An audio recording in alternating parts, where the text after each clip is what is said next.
Hello friends, இந்த cake வந்து எனக்கு 2 கேஜி சாக்லேட் கேக் ஆர்டர் தான். கஸ்டமர் காலையில் தான் கூப்பிட்டு சொன்னாங்க. ஈவினிங் 6:30 போல் வேணும்னு சொல்லிட்டு நானும் ஓகேன்னு சொல்லிட்டேன். எனக்கு அன்றைக்கி கொஞ்சம் வெளி ஒர்க் இருந்து சரி முடிச்சுட்டு வந்து பண்ணலான்னு பார்க்கும்பொழுது கரண்ட் போயிடுச்சு. ஆனாலும் எப்பவும் போல தான் நம்ம டென்ஷனே ஆகாமல் நம்மளால் கரெக்ட் டைம் பண்ணி கொடுத்துட முடியும்னு சொல்லி மைண்டில் செட் பண்ணிவிட்டு கரண்ட்டு இல்லாத இருக்கிற என்னென்ன ஒர்க்கோ அந்த ஒர்க்கெல்லாம் ப்ரிப்ரேஷன்லாம் பண்ணி முடிச்சுட்டேன்.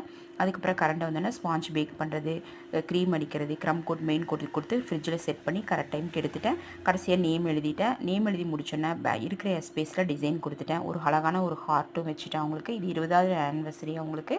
போன வருஷம் எனக்கு ஆர்டர் கொடுத்துருந்தாங்க 19வது ஆனிவர்சரிக்கு 5 கிலோ கேக்கு. இந்த வருஷம் 20வது ஆனிவர்சரி கொடுத்துருந்தாங்க. ஹாப்பியாக செஞ்சு கொடுத்துட்டு அதுக்கு ஒரு அழகான டாப்பர் வச்சுன்னு அந்த கேக்குக்கே ரொம்ப அழகாயிருச்சு. இந்த கேக் எப்படி இருக்குன்னு சொல்லுங்கள் ஃப்ரெண்ட்ஸ். கரெக்டான டைமில் நான் டெலிவரி கொடுத்துட்டேன். ப்ரௌனியும் வந்து அந்த கஸ்டமர் வாங்கிட்டு போயிட்டாங்க. இந்த மாதிரி தான் என்னுடைய ஒர்க்கை செஞ்சு முடித்தேன். எப்பொழுதுமே நம்மளால் செஞ்சு முடிச்சிட முடியும்னு தைரியத்தோட எல்லா ஒர்க்கும் நீங்கள் செஞ்சு முடிங்க.